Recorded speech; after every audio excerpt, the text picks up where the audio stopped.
సదాశివసమారంభాం శంకరాచార్యమధ్యమాం అస్మదాచార్యపర్యంతాం వందే గురుపరంపరాం. శ్రీ గురుభ్యో నమః. VNR creations చూస్తున్న ప్రేక్షకులందరికీ కూడా స్వాగతం. అలాగే వృషభ రాశి వారికి ఉగాది శుభాకాంక్షలు.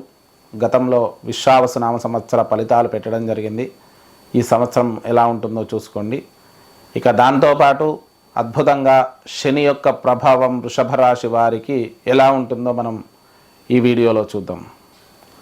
వృషభ రాశి వారికి ఏకాదశంలోకి శని రావడం జరుగుతుంది. 28వ తారీఖు, 29వ తారీఖు, 30వ తారీఖులో మనకు శని కుంభంలోంచి మీనంలోకి రావడం, అలాగే వృషభ రాశి వారికి ఏకాదశంలోకి రావడం జరుగుతుంది. మరి ఎలా ఉంది, బాగుందా? మరి అది తెలుసుకోవాలి అంటే ఈ వీడియో చివరి వరకు చూడండి. ఎందుకంటే చాలా విషయాలు ఇందులో మీకు విశ్లేషించబోతున్నాను. ఇక్కడ మనం చూసుకుంటే వృషభ రాశి వారికి ఒక అద్భుతమైనటువంటి రాజయోగ సంవత్సరంగా మనం చెప్పుకోవచ్చు. 2 గ్రహాలు, దీర్ఘకాలిక గ్రహాలు వీళ్లకు అద్భుతమైనటువంటి ఫలితాన్ని ఇవ్వడానికి సిద్ధమవుతున్నాయి. ఈ 2.5 సంవత్సరాలలో ఒక అద్భుతమైన స్థితికి, అద్భుతమైన పొజిషన్కు చేరుతారు అనడానికి ఎటువంటి సందేహం లేదు. అయితే మరి నెగిటివ్స్ ఉన్నాయా అని అంటే మిగిలిన గ్రహాల యొక్క ప్రభావం కొంత ఉంటుంది. వాటి ప్రభావం వల్ల కొన్ని మార్పులు చేర్పులు సంభవిస్తాయి. కానీ దీర్ఘకాలిక గ్రహమైనటువంటి శని 2.5 సంవత్సరాలు ఏకాదశ స్థానంలో అద్భుతమైనటువంటి యోగకారకుడిగా ఉన్నాడు. కాబట్టి ఈ విశ్వావసునామ సంవత్సరం మొదలు 2.5 సంవత్సరాల వరకు కూడా అద్భుతమైనటువంటి స్థితి అనేది మనకు సూచిస్తుంది. ఇక్కడ ముఖ్యంగా ఏ కారకత్వాలు అద్భుతంగా ఉంటాయి అంటే వృషభ రాశి వారికి ముఖ్యంగా మనం చూసుకుంటే శని భాగ్యాధిపతి, అలాగే కర్మాధిపతి, దశమాధిపతి అవుతున్నాడు. ఏకాదశంలోకి వస్తున్నాడు. 9వ స్థానం వచ్చేసి కొన్ని భాగాలలో సంతానానికి, కొన్ని భాగాలలో తండ్రి యొక్క ఆరోగ్యానికి, తండ్రి యొక్క స్థితిగతులకు, పూర్వీకుల నుంచి రావాల్సిన ఆస్తిపాస్తులకు, వీటికి సంబంధించి ఎన్నో విషయాలను మనకు 9వ స్థానం చెబుతుంది.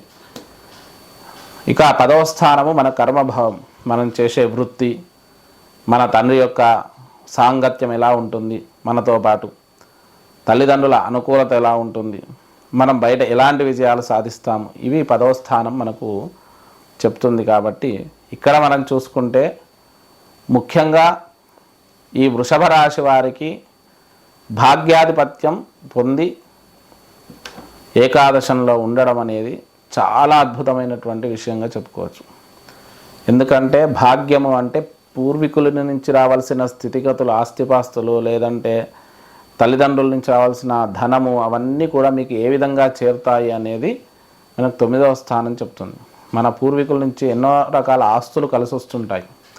అలాంటి ఆస్తులన్నీ కూడా మనకు హస్తగతమయ్యే అవకాశం ఈ ఏకాదశ బృహస్పతి, ఏకాదశ శని వల్ల కలుగుతుంది, భాగ్యాధిపత్యం పొంది.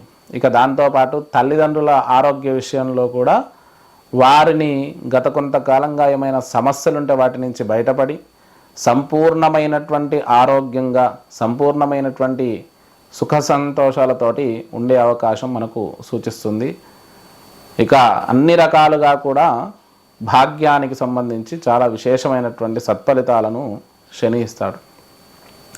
ఇక దశమాధిపత్యం అనేది చాలా విశిష్టమైనది. ఎందుకంటే మన ఉద్యోగం గత కొంతకాలంగా కూడా చాలా బాగుందనే చెప్పొచ్చు. శని స్వక్షేత్రగతుడై దశమ స్థానంలో ఉన్నాడు. దశమ స్థానాధిపతి దశమ స్థానంలో గోచారంలో ఉండడం వల్ల చాలా విశేషమైనటువంటి ఫలితాలే సూచిస్తున్నాయి. కానీ దశమ స్థానాధిపతి గోచారంలో ఏకాదశంలో ఉండడం వల్ల ఉద్యోగం చేసేవారికి వారి ఉద్యోగంలో ఉన్నతమైనటువంటి స్థితికి చేరుకుంటారు. అంటే ఒక స్కూల్లో టీచర్గా ఉన్నవారు హెడ్ మాస్టర్గా కావడానికి ఈ సమయం సరైన సమయంగా చెప్పుకోవచ్చు. ఉదాహరణకే టీచర్లందరూ హెడ్ మాస్టర్లు అవుతారండి అని కాదు, మన యొక్క పొజిషన్ మార్చుకోవడానికి ఈ 2.5 సంవత్సరాలు చాలా అద్భుతమైంది.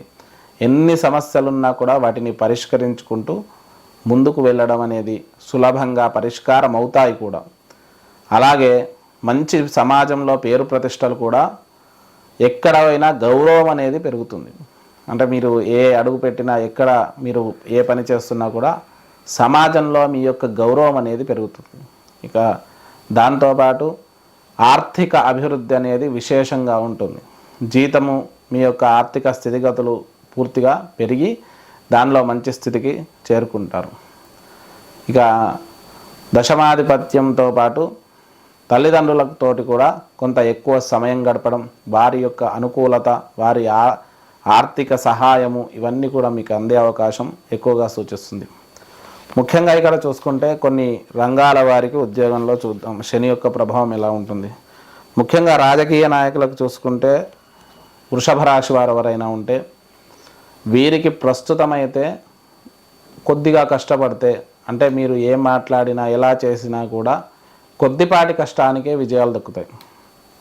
ఏదో కొంత బాగా కష్టపడి విజయం దక్కుతుందో లేదో అనే పరిస్థితి ఉండదు.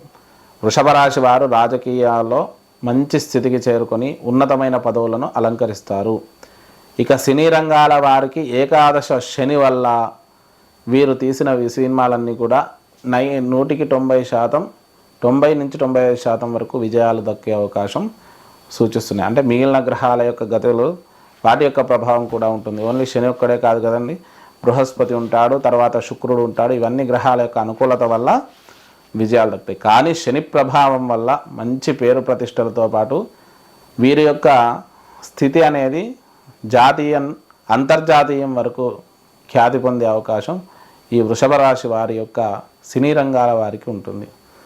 ఇక వ్యాపారవేత్తలకైతే ఇనుముకు సంబంధించి, అలాగే లోహాలకు సంబంధించి, కంప్యూటర్ రంగానికి సంబంధించి, ఇంజనీరింగ్ రంగానికి సంబంధించి, ఇండస్ట్రీలకు సంబంధించి ఇలా అన్ని రంగాల వారికి కూడా ఎక్కువగా ఇనుము సంబంధిత, అగ్ని సంబంధిత వ్యాపారాలన్నీ కూడా ఒక వెలుగుతాయి. పంటలు కూడా నల్లటి పంటలు, అంటే మినుములు, ఉలువలు, నువ్వులు ఇలాంటి పంటలు ఎక్కువగా పండుతాయి. నూనె పంటలు కూడా ఎక్కువగా పండే అవకాశం మనకు ఈ శని ప్రభావం వల్ల సూచిస్తుంది. ఈ శని ఏకాదశంలో ఉండడం అనేది చాలా విశిష్టమైంది. అలాగే ఇక ఏకాదశంలో ఉండడం వల్ల కూడా ఎలాంటి ఫలితాలు వస్తాయో ఒకసారి చూసుకుంటే, ఏకాదశం లాభస్థానం. మీరు ఎప్పుడో ఇచ్చిన డబ్బులు కూడా ఇప్పుడు మీకు తిరిగి వెతుక్కుంటూ వచ్చి ఇచ్చి వెళ్తారు. గతంలో మీరు అవసరానికి ఎవరికో సహాయం చేసి వాటికి తిరిగి రాక వదిలేసుకున్న డబ్బులు కూడా ప్రస్తుతం మీ యొక్క స్థితిగతులను బట్టి తిరిగి వచ్చే అవకాశం ఎక్కువగా ఉంది. దానిలో ఎటువంటి సందేహం లేదు. మీకు రావాల్సిన డబ్బులన్నీ కూడా తిరిగి వస్తాయి. ఇక దాంతోపాటు మీరు ఎక్కడైనా స్థిరాస్తుల్లో కానీ లాంగ్ టర్మ్ ఇన్వెస్ట్మెంట్లు చేస్తే కానీ అవి కూడా 1-2 మీ యొక్క ధనార్జన పెంచే అవకాశం ఈ 2.5 సంవత్సరాల్లో మనకు సూచిస్తుంది. విదేశాలకు వెళ్ళి విదేశాలలో స్థిరపడాలి, విదేశాలలో ఉద్యోగం చేయాలి అనుకుంటే అది కూడా అనుకూలంగా ఉంటుంది. దాదాపు అన్ని రంగాల వారికి కూడా వృషభ రాశిలో ఉన్న వారికి చాలా అద్భుతంగా ఉంటుంది. మరి ఇలాంటి అద్భుతమైనటువంటి స్థితి వృషభ రాశి వారికి ఉంటుంది. ఇక కొన్ని రంగాలకు కొంత ఇబ్బందికరంగా ఉంటుంది. ఎందుకంటే పంచమ స్థానాధిపతి పంచమం మీద ఈ యొక్క దృష్టి ఉంటుంది. కాబట్టి విద్యార్థులకు, సంతానానికి కొంత ఆటంకాలు కలిగే అవకాశం ఉంది. అలాగే పంచమ స్థానంతో పాటు పంచమ స్థానం మనకు శని నుంచి పంచమ స్థానం చూసుకుంటే కర్కాటక రాశి వీళ్ళకు కొంత, అంటే కర్కాటకంలో అంటే తృతీయ స్థానం. ఈ తృతీయ స్థానం అంటే సోదర స్థానం కానీ కుటుంబ స్థానంలో కూడా కొన్ని ఇబ్బందులు తలెత్తే అవకాశం ఉంది. కొన్ని రంగాల వారికి మాత్రం కొన్ని డిపార్ట్మెంట్లు ఆరోగ్య సంబంధమైనటువంటి విషయాలలో కొంత చికాకులు కలిగే అవకాశం మనకు సూచిస్తుంది. ఆ విషయంలో జాగ్రత్తలు తీసుకుంటే సరిపోతుంది. దాదాపుగా 100-99% మంచే చేస్తాడు శని ఈ రాశి వారికి. కాబట్టి ఎటువంటి చింత అక్కర్లేదు, ఎక్కువ పరిష్కారాలు కూడా అక్కర్లేదు. కానీ వీలైతే స్వామివారికి, శివుడికి రుద్రాభిషేకం చేసుకోండి. ఏదైనా కూడా శివారాధన చేసుకోవడం వల్ల నిరంతరం ఎటువంటి కష్టాలు, ఎటువంటి గ్రహబాధలు ఉన్నా తొలగిపోతాయి. ఇక దాంతోపాటు మీ ఇష్టదేవత ఆరాధన తరచూ చేస్తూ ఉండండి. ఇష్టదేవత ఆరాధన చేయడం వల్ల మన కుటుంబంలో కులదేవతలుగా ఉన్న వాళ్ళు మనల్ని నిరంతరం రక్షిస్తుంటారు. కాబట్టి ఇష్టదేవతారాధన చేసుకోండి. హనుమంతుడి దేవాలయాలను దర్శిస్తూ ఉండండి. శని దోష నివారణలు ఏమన్నా ఉన్నా కూడా తొలగిపోతాయి. ఇది మనకు వృషభ రాశి ఈ శని మార్పు 2025వ సంవత్సరంలో 30వ తారీఖు జరిగే మార్పు వల్ల కలిగే ఈ 2.5 సంవత్సరాల ఫలితాలు. మరి మన విఎన్ఆర్ క్రియేషన్స్ని సబ్స్క్రైబ్ చేసుకోండి. ఈ వీడియోను లైక్ చేసి షేర్ చేసి కామెంట్ చేయండి.